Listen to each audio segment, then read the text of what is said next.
Zamanın ve mekanın olmadığı o anda ne oldu? Dostlar, bugün burada bir hikaye dinlemeyeceksiniz. Bugün varlığın doğum belgesini inceleyeceğiz. Modern insanın 24 saatlik dar kalıplara hapsettiği zaman kavramının aslında ne kadar devasa bir derinliğe sahip olduğunu göreceğiz. Hepimiz biliyoruz ki Kur'an-ı Kerim'de Rabbimiz gökleri ve yeri 6 günde yarattığını beyan buyurur. Ancak Sahih-i Müslim'de geçen ve Hz. Ebu Hureyre'den rivayet edilen bir hadis, bizlere haftanın günlerine yayılan bir sıralama sunar. Peygamberimiz sallallahu aleyhi ve sellem elimden tuttu ve buyurdu ki, Allah toprağı cumartesi yarattı. Bir dakika, eğer Kur'an 6 gün diyorsa, hadis neden cumartesiden cumaya bir döküm veriyor? İşte bu noktada ehli sünnet alimlerinin o muazzam feraseti devreye giriyor. Burada kastedilen gün bizim 24 saatlik güneş döngümüz değildir. Çünkü daha güneş yaratılmamıştı. Buradaki gün her biri belki milyonlarca yılı kapsayan kozmik devirlerdir. Peki cumartesi neyin nesi? Neden yaratılış, dinlenme günü sanılan bir günde başladı? Işıkları kapatın. Şimdi kozmik takvimin sayfalarını tek tek çeviriyoruz. Yaratılışın ilk devresi cumartesi. Hadis bu evrede toprağın yaratıldığını söyler. İmam Münavi der ki, buradaki toprak türbe üzerinde yaşadığımız yeryüzünün yani arzın ham maddesidir. Evrenin o uçsuz bucaksız boşluğunda dünyanın çekirdeğinin ve maddesinin ilk kez şekillenmeye başladığı andır bu. Hemen ardından pazar gelir. O toprakta dağları pazar günü yarattı. Jeolojik bir mucizeye hazır olun. Toprak, madde yaratıldıktan sonra yer kabuğunun oturması, sarsıntıların dinmesi için o devasa kazıklar yani dağlar yükselir. Bu arzın dengelenme sürecidir. Burada bir sır var. Yahudi inancı Tanrı'nın pazar günü başlayıp cuma günü bitirdiğini ve cumartesi dinlendiğini iddia ederek Allah'a haşa acizlik atfeder. Efendimiz Aleyhisselatü Vesselam ise bu hadis-i şerifiyle cumartesinin bir istirahat değil bir inşa günü olduğunu vurgulayarak İslam'ın saf tevhid akidesini bozulmuş inançlardan keskin bir çizgiyle ayırır. Allah yorulmaz, o her an yaratma halindedir. Pazartesi, ağaçlar ve bitkiler sahneye çıkıyor. Hayatın o ilk yeşil kıvılcımı, fotosentezin başlaması, atmosferin oksijenle yıkanması. Dünya artık yaşanabilir bir mekan olma yolunda ilk nefesini alıyor. Ve geliyoruz o en gizemli güne. Salı. Hadis der ki, mekruhu salı günü yarattı. Dostlar, bu kelime üzerinde çok duruldu. Mekruh ne demek? Bazı alimlere göre bu madendir. Demir gibi, ateş gibi işlenmesi zor ama medeniyet için şart olan sert unsurlar. Bazı büyük müfessirlere göre ise salı Allah'ın celal sıfatının tecelli ettiği, imtihanın ve zorluğun, şerrin bir denge unsuru olarak yaratıldığı gündür. Ehli sünnet akidesinde hayır da şer de Allah'tandır. Salı günü kainattaki o muazzam dengenin yani zıtlıkların sıcak soğuk, sert yumuşak, yerli yerine oturduğu devirdir. Mekruh olan yani insanın doğasına ağır gelen ama varoluşun kemali için gerekli olan her şey o gün takdir edilmiştir. Çarşamba, nuru yarattı. Nur sadece aydınlık değil, bilginin, enerjinin ve hidayetin kaynağı. Maddenin karanlığını dağıtan o ilahi enerji çarşamba günü kainatı kuşatır. Fizik dünyasında bu fotonların serbest kalması, evrenin şeffaflaşması ve ışığın her zerreye nüfuz etmesidir.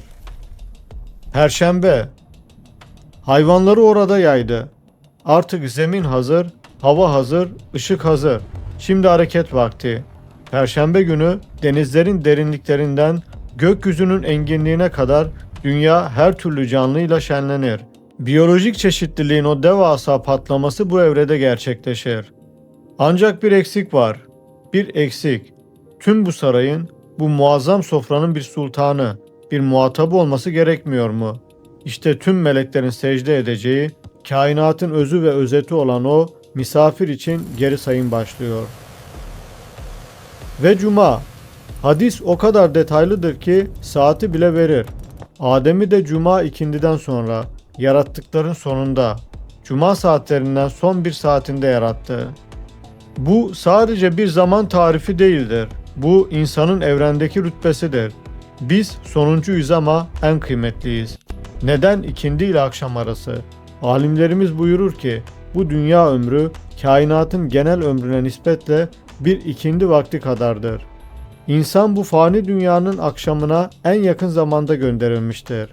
Bu noktada bir incelik var. İnsan yaratıldığında her şey tamamlanmıştı. İnsan hazır bir sofraya oturtuldu. Rabbimiz ona her şeyi musahhar kıldı. Ama o son saatin içinde hem yaratılışın izzeti hem de imtihanın acelesi gizliydi. Şimdi en önemli meseleye, zihinleri kurcalayan o soruya gelelim. Kur'an 6 gün derken bu hadis neden 7 günü sayıyor? Ehl-i sünnet alimleri bu durumu şöyle açıklar.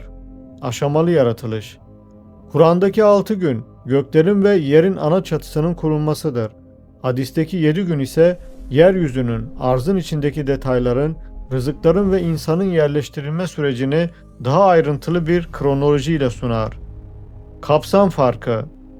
Bazı alimlere göre yaratılış aslen 6 günde bitmiştir. Cuma günü ise bu yaratılışın insanla taçlandığı ve kemale erdiği gündür. Yani 7. gün bir yaratma gününden ziyade bir son dokunuş ve insanın halife tayin edilişidir. İmam Buhari gibi bazı muhaddisler bu hadisin Ebu Hureyre üzerinden Kabel ahbara, İsrailiyata dayanabileceği ihtimalini söylese de İmam Müslim ve pek çok büyük alim bu hadisi sahih kabul ederek baş tacı etmiştir. Çünkü bu hadis Kur'an ile çelişmez. Aksine Kur'an'ın mücmel, öz bıraktığı yaratılış safhalarını bizim anlayacağımız bir haftalık takvim diliyle açıklar. Dostlar, bu kronolojiye göre bir düşünün. Eğer dünya cumartesi günü toprakla başladıysa ve biz cumanın son bir saatinde geldiysek, şu an hangi dakikadayız? Güneşin batmasına, yani o büyük akşam vaktine, kıyamete ne kadar kaldı? Bu sıralama rastgele değildir. Topraktan dağa, bitkiden hayvana ve en son insana uzanan bu mantıki tedriç, sıralama, kainatın tek bir hedefi olduğunu gösterir. İnsanı tanımak ve tanıtmak. Tüm bu devasa galaksiler, bu trilyonlarca yıldız, salı günü yaratılan o mekruh zorluklar ve çarşambanın nuru, hepsi senin için, ey insanoğlu. Sen ise Cuma'nın o daracık vaktinde Rabbini tanımak için bu tozlu dünyaya gönderildin.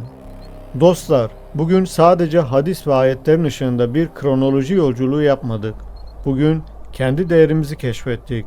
Bizler bu evrenin birer tesadüfü değil, 7 büyük kozmik evrenin sabırla beklenen finaliyiz. Cumartesinin toprağındaki o mütevazi başlangıç, Cuma'nın son saatinde bir eşrefi mahlukata dönüştü. Ama unutmayın, akşam yaklaşıyor ve o son saatte yaratılanın hesabı da o kadar çetin olacaktır. Siz ne düşünüyorsunuz? Bu 7 devirli takvimde kendi yerinizi nerede görüyorsunuz? Yorumlarda bu derin meseleyi Ehli Sünnet dairesinde saygı çerçevesinde tartışalım. Karanlıktan nura, meçhulden maluma giden bu yolda gerçeği aramaya devam edin. Esrarengiz kalın, ıssız kalmayın. Allah'a emanet olun.